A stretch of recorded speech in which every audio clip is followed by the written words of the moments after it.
ओला TV Dussehra क्यों मनाते हैं? एक गांव में शिवानी और सिद्धू नाम के भाई बहन रहते थे।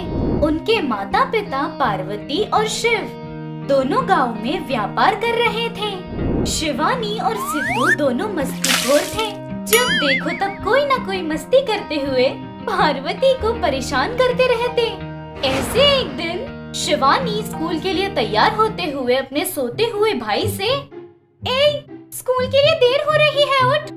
ऐसे जितना भी उठाती सिद्धू नहीं उठ रहा था। शिवानी उसे न उठाते हुए रसोई घर में खाना बना रही अपनी माँ के पास आकर, "माँ, माँ, मेरा टिफिन कहाँ है?"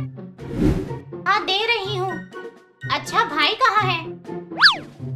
वो अभी तक सो ही रहा है। अब तक सो रहा है? स्कूल नहीं जाएगा क्या? क्या पता? क्या पता क्या है? जाकर उठाओ। तुम ही उठाओ, जाओ माँ। शिवानी, जाकर उठाओ बेटा। ऐसे बोल रही थी कि शिवानी गुस्से से वहाँ से जाती है। उसके वहाँ से जाते ही सिद्धू स्कूल यूनिफॉर्म में कंधे पर स्कूल बैग के साथ आकर, माँ, मैं स्कूल जा रहा हूँ। ऐसे कहता है। सिद्धू को देखकर पार्वती आश्चर्य होकर, तू सो रहा था, ऐसे कहा दीदी ने? बोल दिया भूतनी ने। उसे मैं बिल्कुल भी पसंद नहीं हूँ माँ। जब देखो तुम्हारे सामने मेरा नाम खराब करती है। ऐसे बोलते ही शिवानी आकर भाई को देखकर शॉक, "तू कब उठा रे?" बस, भाई सोया है ये झूठ कहोगी? ऐसे कहती है शिवानी शॉक। नहीं माँ, जब मैंने देखा था वो सो ही रहा था, बुलाने पर भी नहीं उठा। सब झूठ है। नहीं, सच। अगर ये सच होता तो मुझे कमरे में होना चाहिए था। स्कूल के कपड़े में क्या कर रहा हूँ मैं? ऐसे दोनों झगड़ा कर रहे थे कि पार्वती गुस्से से, अब बस करो। कल हम नानी के यहाँ जा रहे हैं, वहाँ भी ऐसे ही झगड़ा करेंगे। अगर ऐसे ही झगड़ा करोगे तो तुम दोनों को नहीं ले जाऊंगी मैं। ऐसे कहते ही दोनों समझदारी से, नहीं माँ, बिल्कुल नहीं झगड़ेंगे, हमें भी ले जाओ। अच्छा, अब स्कूल जाओ दोनों। अच्छा, तो हम नानी के यहाँ क्यों जा रहे हैं माँ? दशहरा के लिए बेटा। अरे दशहरा, हाँ, दशहरा हम क्यों मनाते हैं माँ? कल जाने पर अपनी नानी से पूछना, विस्तार में बताएंगी। अभी स्कूल जाओ। ऐसे बोलकर दोनों को भेजती है। अगले दिन सुबह ही सभी लोग अपनी नानी के यहाँ आ जाते हैं।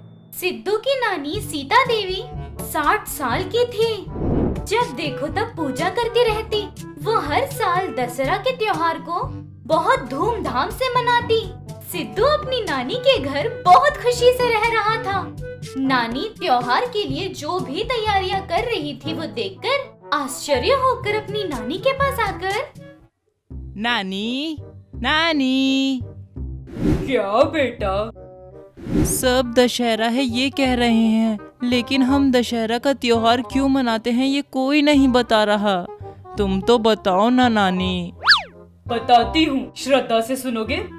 सुनूंगा, बोलो। ऐसे कहता है। सीता देवी दशहरा के बारे में बता रही थी। पूर्व में महिषासुर नाम का राक्षस था। उसे भगवान बिल्कुल नहीं पसंद थे, इसलिए उनसे युद्ध करके उन्हें हराने का सोचता है। लेकिन उसकी शक्तियाँ भगवान को हराने के लिए काफी नहीं थी, इसलिए वो अमर बन जाए इस वरदान के लिए एक बहुत ही ऊंचे पर्वत पर ब्रह्म देवता की तपस्या करता है। दिन, महीने, साल कठोर तपस्या करता है। उसकी तपस्या से प्रसन्न होकर ब्रह्मदेव प्रकट होकर, भक्त महिषासुर, तुम्हारी तपस्या से मैं प्रसन्न हुआ। क्या वरदान चाहिए मांगो। पितामह, मुझे अमर बनना है। बिना मौत की जिंदगी का वरदान दीजिए मुझे। देखो, पैदा होने वाले हर इंसान को मरना है और मरने वाले इंसान को फिर से जन्म लेना है। जन्म और मृत्यु प्राकृतिक नियम है, उनके खिलाफ जाकर तुम्हें वरदान देना असंभव है, इसलिए कुछ और मांग लो। ब्रह्मदेव, तुच्छ इच्छा के लिए ये महिषासुर कभी भी आगे नहीं बढ़ेगा। ठीक है, मेरी दृष्टि में औरत सबसे कमजोर है, इसकी वजह से मुझे कोई नुकसान नहीं होगा, इसीलिए पुरुष के हाथों मेरी मृत्यु नहीं हो सकती। ये वरदान मुझे दीजिए। तथास्तु। ऐसे बोलकर जाते हैं। वरदान मिलने वाला महिषासुर देवलोक पर हमला करता है। इंद्र को हराकर इंद्रलोक कब्जे में करता है। इंद्र जाकर त्रिमूर्ति से शिकायत करता है। तब त्रिमूर्ति अपने तेजस से एक स्त्री रूप को जन्म देते हैं। शिव के तेजस से चेहरा, विष्णु के तेजस से हथियार और ब्रह्मा के तेजस से पैर आ जाते हैं। उनके पास 18 हाथ थे। त्रिशूल, विष्णु चक्र, वज्रपात तरह के ऐसे कई हथियार उनके पास थे।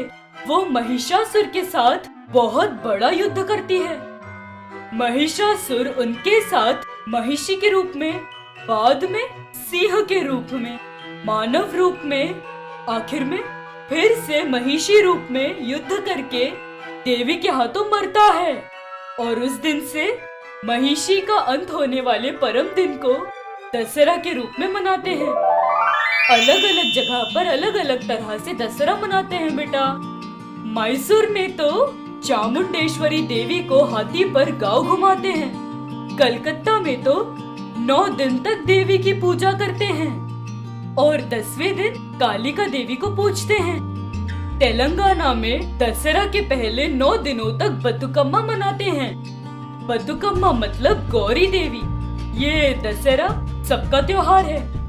कुछ जगह पर रावण के पुतले को भी जलाते हैं। ऐसे सीता देवी अपने नात और नातिन को दशहरा के बारे में बताती है। सब जानकर सिद्धू, नानी, इतने दिनों तक दशहरा है, इसीलिए नए कपड़े खरीदकर माँ के हाथ का खाना खाकर। लेकिन दशहरा का त्योहार क्यों मनाते हैं ये तो कभी सोचा भी नहीं। एक त्योहार मनाने के पीछे इतनी बड़ी कहानी होती है क्या? हाँ बेटा, हर त्योहार का अपना एक कारण होता है, इसलिए हर त्योहार को हमें धूमधाम से मनाना चाहिए। जी नानी। ऐसे कहता है। ऐसे सीता देवी उन दोनों को त्योहार के बारे में बताकर दशहरा को बहुत धूमधाम से मनाते हैं। जंगल में लक्ष्मी नाम की एक हाथी रोती हुई नजर आई एक गाय को मिली।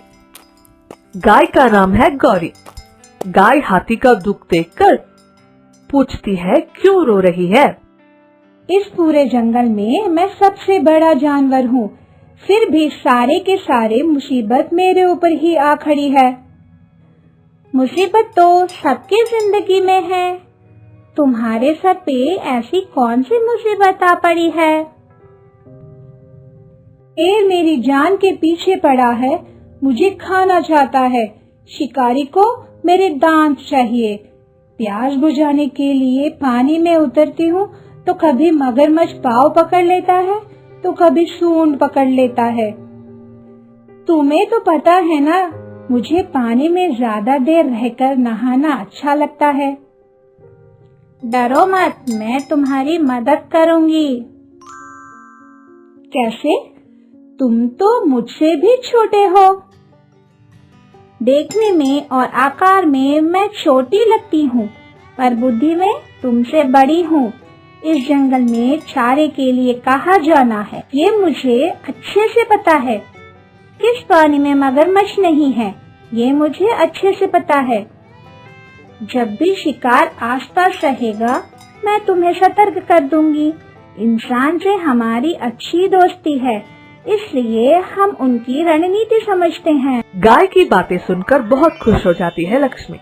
इतनी अच्छी दोस्त को मिलवाने के लिए भगवान को दुआ भी देती है। और उधर गाय को भी हाथी का मासूमियत पसंद आया। ये दोनों एक दूसरे के साथ देते हुए खुशी खुशी एक साथ रहने लगी। ऐसे ही खुशी खुशी दिन बीतते गए। इतने में एक दिन एक और गाय कुछ घाव अपने शरीर पर लिए इनके पास आती है। लक्ष्मी और गौरी उस नई गाय के पास जाकर पूछती है कि क्या हुआ। मेरा नाम महिता है, मैं अपने झुंड से अलग हो गई हूँ।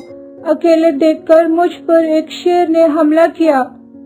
महिता, तुम डरो मत, तुम भी हमारे साथ रह सकते हो। हाँ बिल्कुल महिता, हमारे साथ दोस्ती करो, बिना कोई मुसीबत के यहाँ अच्छे से रह सकती हो तुम। हाथी और गाय के प्यार को देख खुशी से उनके साथ रहने लगी है महिता भी। कुछ दिनों के बाद महिता के घाव भी बढ़ जाते हैं। तीनों मिलजुल कर एक साथ रहने लगे। कुछ ही दिनों के बाद हाथी के व्यवहार में अंतर नजर आता है। हाथी का ये मानना है कि गौरी महिता के आने के बाद से उसे छोड़ महिता के साथ ही ज्यादा वक्त बिताने लगी। वे दोनों पक्के दोस्त बन गए हैं, ये सब लगा हाथी को, और इन दोनों गैया पर नफरत पाल लेती है। एक दिन गुस्से से उन दोनों पे चिल्लाती है, तुम दोनों ने मुझे अलग कर दिया है। गौरी, तुम्हें तो महिता के आगे कोई और नजर ही नहीं आ रहा। ऐसा क्यों कह रही हो लक्ष्मी? तुम भी मेरी पक्की दोस्त हो। नहीं, तुम झूठ बोल रही हो। तुम महिता से ही ज्यादा दोस्ती कर रही हो। चारे के लिए भी तुम उसी के साथ जा रही हो। देखो लक्ष्मी, तुम गलत सोच रही हो। मैं ऐसे क्यों करूंगी? हम दोनों गाय हैं, तभी हमारा शिकार और शब्द एक जैसा लगता है। हमारी सोच भी एक जैसी नजर आती है, भावनाएं भी एक जैसे लगते हैं। इसका मतलब ये नहीं कि महिता तुमसे ज्यादा है मेरे लिए। तुम मेरे बहुत ही अच्छे दोस्त हो। हाँ लक्ष्मी, गौरी को तुम ही ज्यादा पसंद हो। ये बात इसने मुझे कई बार कहा है। तुम तो चुप ही रहो महिता। तुम्हारे वजह से हम दोनों की दोस्ती बिगड़ गई है। देखो गौरी, आज से तुम्हारा और मेरा कोई रिश्ता नहीं। मैं यहाँ से निकल जा रही हूँ। ये कहते हाथी वहाँ से निकल जाती है और ये सब देखते ही रह जाती है दोनों गैया। उस दिन से कभी भी ये तीनों अगर आमने सामने आई भी तो लक्ष्मी इन दोनों गैया को नजरअंदाज कर देती थी, कुछ भी नहीं बात करती थी। समय बीतता गया। यहाँ हाथी की मुसीबत भी बढ़ रही थी। जंगल में शिकारियों की गिनती बढ़ रही थी और ऊपर से शेर को भी पता चल जाता है कि इन तीनों की दोस्ती बिगड़ गई और वो उस पे वार करने के लिए अपना प्लान बनाता रहता है।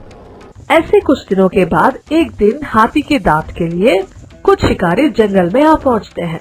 उसी वक्त नजर आती है लक्ष्मी। सारे शिकारी लक्ष्मी को चैन से बांध के हथकड़ी लगा के कब्जा करने की कोशिश कर रहे थे। हाथी भी अपने आप को बचाने की कोशिश कर रही थी। इस विषय की भनक लग गई दोनों गैया को और हाथी की मदद करने के लिए दौड़ती है। इतने में एक शिकारी बंदूक निकालता है। ये देखकर गौरी और महिता अपने सींग से उन शिकारियों को चोट पहुंचाती है। डर के मारे शिकारी वहां से भाग जाते हैं। हाथी के हथकड़ी भी खुल जाती है। हाथी को बचाते देख शिकारी गौरी पर गोली चला देता है और वहां से भाग जाता है। उसकी जान बचाने का दृश्य देखकर रोते हुए गौरी की करीब जाकर खड़ी होती है लक्ष्मी। गौरी के पांव से खून निकलते देख हाथी गौरी से माफी मांगती है। लक्ष्मी, रो मत। उन लोगों ने मेरे पाँव पर ही गोली चलाई है। ये घाव जल्दी भर जाएगा। तुमने मेरे लिए इतना बड़ा कदम क्यों उठाया? क्योंकि तुम मेरी पक्की दोस्त हो। दोस्तों, मुझे माफ कर दो। मुझसे गलती हो गई। मैंने आपको गलत समझा। क्यों नहीं लक्ष्मी, आज से हम तीनों फिर से दोस्ती करेंगे, एक दूसरे के साथ देंगे। हाँ लक्ष्मी, अगर हम साथ रहेंगे तो कोई भी मुसीबत का सामना कर सकेंगे। लक्ष्मी दोनों गैया से माफी मांगती है। तीनों के बीच का तनाव दूर हो गया और फिर से दोस्त बन गए, और वो भी पक्के वाले। कभी भी दोस्तों में कोई छोटा या कोई बड़ा नहीं होता, क्योंकि हर दोस्त जरूरी होता है। अगर दोस्ती गहरी है तो किसी भी मुसीबत का सामना कर सकेंगे।